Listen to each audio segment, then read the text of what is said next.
Jesse's Jabber with a friendly face. Welcome into your favorite space. If it's on his mind or it's in the air, and you've got a minute, drag up a chair. It's a little bit of this, a little bit of that. Stay a while and enjoy the chat. Jesse's Jabber, Jesse's Jabber. Time goes by, life goes faster. Take a minute just to clear your head. Maybe there's comfort in the words that he says. Going through life with his kids and his wife. Throws in sports and some PS5. No hot takes, he just shoots it straight. Just a regular guy at the end of the day. If you found your way through the endless noise and clatter,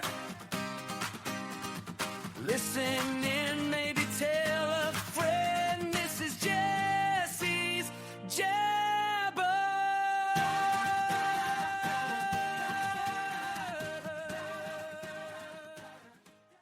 The great white whale smells like a mixture of baseball dirt, fast food fries, and whatever mystery drink exploded this week. The bag chairs are still piled in the back. There's a glove sitting in the passenger seat, and we're still finding empty water bottles rolling around in that thing. After another week of practice, one of the 12 made baseball all-stars. The house has settled down considerably, but not completely, thanks to the newfound free time given by summer vacation. Everyone begs to stay up later because school's out, and we're still trying to keep the 12 all moving in the same direction. This week, I found my mind drifting back to younger days and simple ways. If you close your eyes and go back 10, 15, maybe 30 years, you can still hear it. Not literally, but clear as day in your head. Keep your feet moving. You haven't heard that voice in years. Or maybe you hear it every single day and just don't realize it anymore. That's what I want to talk about tonight. The coach I still hear. Because I think every single one of us has one. Maybe it was an actual coach. Maybe it was a teacher, a boss, a pastor, a parent, a grandparent, a mentor. Somebody whose words planted themselves so deep inside of us that years later, they still show up in moments they were never intended for. This is Jesse's Jabber. Outnumbered, overstimulated, and on the mic. Let's get into it.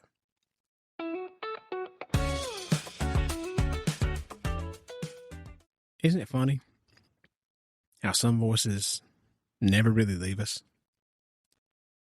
There are people who coached us for a season, maybe two, and somehow their words still ride shotgun with us years later. We forget scores, we forget records, we forget entire games and seasons sometimes, but certain voices, they've been living rent-free inside our head most of our life. Maybe we still hear, eyes up, free throws win games, finish the drill, get on the floor after the ball, don't quit now, next play, you're better than that, act like you've been there before. Somewhere along the way, those stopped being just sports phrases. They became life phrases. As time goes on, the more I realize, some people stop coaching you, but you never stop hearing them. I can still remember watching practices growing up where I thought certain coaches were absolutely insane. Conditioning days especially. You remember those. The line drills, the suicides, the one more lap that somehow turned into 6 more laps. Back then, you're thinking, this man's hard to play for. But now, as an adult, I understand that the good ones weren't trying to punish players. They were trying to prepare them. There's a difference. At 16 years old, you think they're making you run because they enjoy watching you suffer. At 42, you realize they were trying to teach you how to keep going when life gets uncomfortable. Because eventually, the conditioning stops being about sports.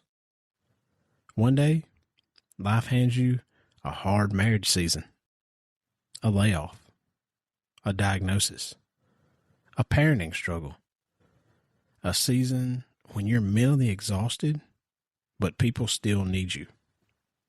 And suddenly, you hear that voice again. Keep moving. Don't drop your head.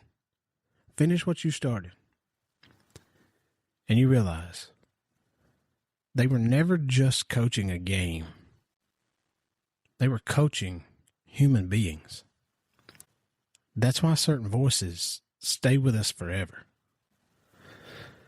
Not because they made us successful, but because they helped make us durable. And durability matters. Especially now.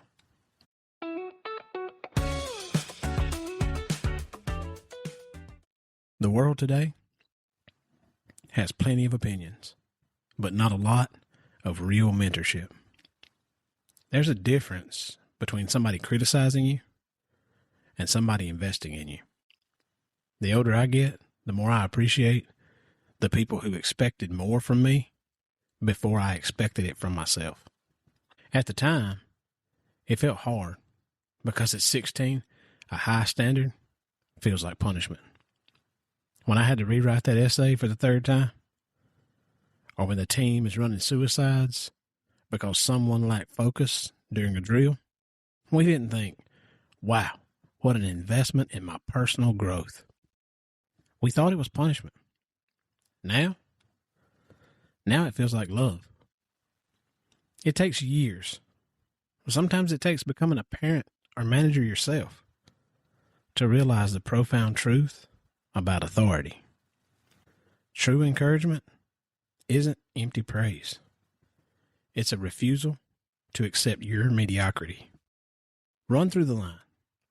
How you do anything is how you do everything. Is this your best work or just your next work? These tiny, rhythmic phrases stick to our ribs for decades. Because under stress, the human brain discards complex theories and clings to simple directives. A great coach doesn't give us an essay when we're drowning. They give us a lifeline wrapped in 6 words. Coaches who demand effort demand accountability, demand discipline. They frustrate us when we're kids. But now I understand that most people usually don't challenge what they don't care about. The best mentors see potential first, sometimes before we ever do. And sometimes that belief changes everything. A bad authority figure uses discipline to assert power over us. A great mentor uses discipline to unlock our power. They saw a version of us that was stronger, sharper, and more resilient than the one we could see in the mirror. They saw our potential before we did. And because they loved that potential, they refused to let us settle for less. They held the line until our ability caught up with their vision. Psychologists talk a lot about our internal monologue, that constant looping commentary that we have running in our minds. But if we really consider that monologue, we'll probably notice something strange. A lot of the time, we aren't the one talking. We're listening. We're listening to the ghosts of past mentors. Think about it. When we're at work or at the gym or trying to assemble a piece of furniture at 2 a.m, and we're right on the edge of throwing our hands up and quitting, what does the voice say? Does it say, hey, it's all right, just give up, it's too hard?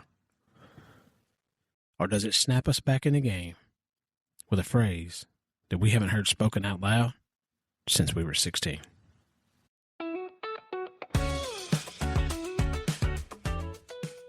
You know what's wild? I can't remember every compliment I've ever received, but I can remember the exact moments somebody called something out in me before I believed it myself. You can lead. You're tougher than you think. You've got more in you. Stop playing small. Those moments stuck because sometimes God sends people ahead of our confidence to introduce us to ourselves. Somebody saw the man before the boy did. And if you've ever had somebody believe in you before you believed in yourself, you know how life-changing that can be. Now, I also think it's important to say this. Not every loud voice was leadership. Some of us had authority figures that wounded more than they built. Some people confused humiliation with motivation. And there's a difference between discipline and damage. The best coaches corrected behavior without destroying identity. That matters because you can challenge somebody without crushing them. You can raise standards without removing dignity. The coaches who earn the most respect aren't always the ones who scream the loudest. They're the ones who make us believe we can survive the hard things. That's leadership, not fear, not intimidation, belief. I think about that a lot now because over time, we become the voices. Nobody warns us. The uniforms change. The classrooms get left behind. And suddenly, we look around and realize we aren't the student anymore. We aren't the rookie on the bench. We're the manager leading the project. We're the parent making breakfast. We're the senior colleague teaching the new hire how to navigate the software. The camera has shifted. We are now the coach. We're the boss. We're the husband. We're the example. And that means right now, in the casual phrases we repeat, in the way we react when someone messes up, in the standards we hold or fail to hold, we're ghostwriting the internal monologues of the people around us. Our words are landing somewhere inside other people. That's a lot to process when you really think about it. Because one day, the people around you will talk to themselves in your voice. Man, that'll make you rethink the way you speak to people. Especially our kids. Especially our spouse. Especially the people closest to us. When our kid faces a massive challenge 10 years from now, what voice is going to echo in their head? Is it going to be a voice of anxiety and fear-based criticism? Or is it going to be a steady, unwavering standard of resilience? We don't just inherit these voices. We hand them down. We're all part of a generational relay race of expectations. And eventually, our repeated words become somebody else's inner dialogue. I've caught myself with the 12 before, saying things that came straight from influences I had decades ago. Sometimes it makes me laugh. Sometimes it stops me cold. One of the boys dropped his head after making a mistake recently. And before I even thought about it, I said, "Play the next play." That's when I realized the echo keeps going. That voice shaped me. Now part of my voice is shaping them. And that can either be a beautiful thing or a dangerous thing. Because words don't disappear just because moments do. People carry them. Still.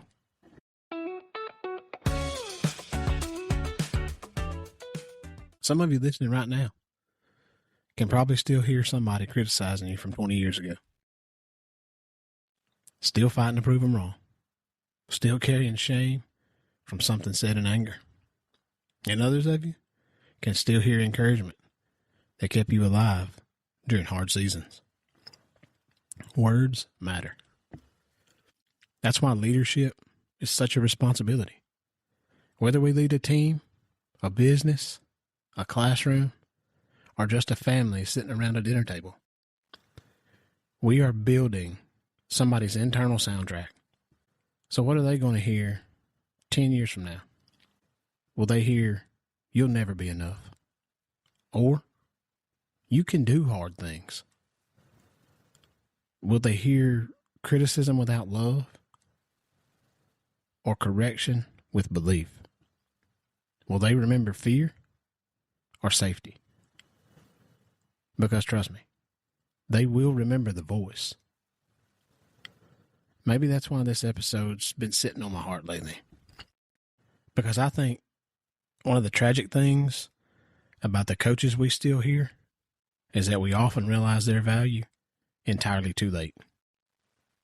We realize it long after the whistle's blown, long after the graduation caps have settled, and sometimes long after they've left this world. Somewhere, right now, the person who taught you how to dig deep, the person who didn't let you give up on yourself, is out there. Maybe they're retired. Maybe they're drinking a quiet cup of coffee on a Tuesday afternoon, wondering if any of it mattered. Wondering if all those early mornings and loud afternoons left a mark on anyone. People who change the direction of our lives with ordinary conversations they probably don't even remember. They are completely unaware that their voice is currently running a marathon in our head. They don't know that they won. A coach, a teacher, a mentor, a parent, an assistant coach nobody else noticed. Somebody whose voice still shows up when life gets difficult. Maybe they taught us toughness, maybe integrity, maybe consistency. Maybe they simply believed in us when we couldn't see anything worth believing in yet. But whatever it was, we still hear them. And maybe it's time they knew that. I want you to think of that one person, the coach, the teacher, the boss, the older sibling who saw you before you saw yourself. I want you to find them, maybe right after this episode. Send the text, write the email, pick up the phone if you can. You don't need a grand speech. Just tell them, "Hey, you probably don't realize this, but I still carry your words with me. I was facing a tough project today, and I heard your voice. I just wanted to call and say thank you for not letting me quit." Give them their flowers while they can still smell them.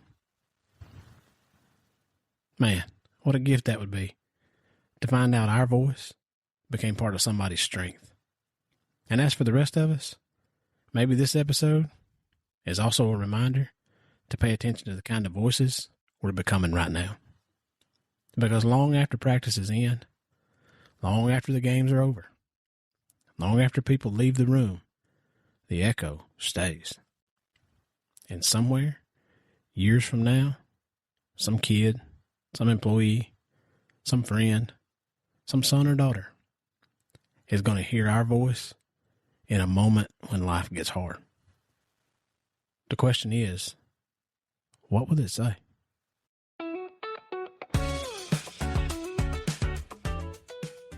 Maybe that's the part we don't think about enough. The whistle blows, the season ends, the gym lights shut off. The trophies collect dust somewhere in a closet. But the voice stays. It stays in boardrooms. It stays in hospital waiting rooms. It stays in marriages. It stays in parenting moments. It stays in ordinary Tuesdays when life gets heavy and quitting feels easier than continuing. Along the way, the best coaches stop sounding like coaches at all. They become part of our conscience, part of our grit, part of the reason we kept going when nobody else would have blamed us for stopping. Maybe that's what real leadership always was. Not control, not fear, not being the loudest person in the room. It was leaving behind courage inside somebody else.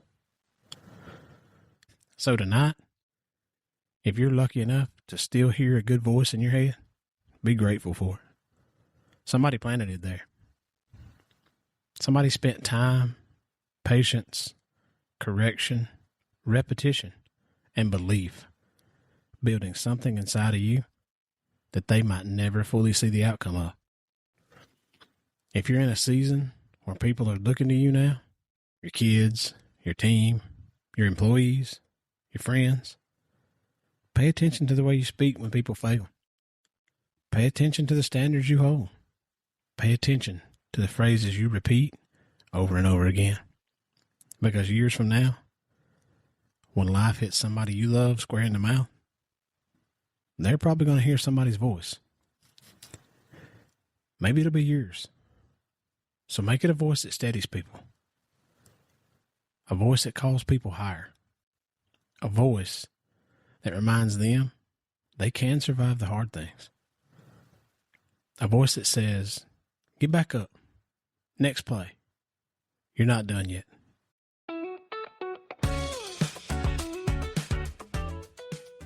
Long after we're gone, the echo of how we loved, led, corrected, encouraged, and believed in people will still be running laps in somebody else's life. Let's make sure that when they hear us, they hear hope. Let's make sure they hear a lifeline, not a weight. But for tonight, the great white whale is still parked in a driveway, smelling like summer vacation, fast food grease, and a whole lot of potential. The 12 are finally asleep, or at least pretend sleeping, so I don't give them another lecture about those empty water bottles. Tomorrow morning, the sun's going to come up, the back door's going to slam, and the chaos starts all over again. Another chance to coach, another chance to listen, another chance to build a soundtrack worth keeping. Go send that text tonight. Give them their flowers. This is Jesse's Jabber. Outnumbered, overstimulated, and on the mic. Drive safe. Hug your people. Be the voice. And we'll talk again soon.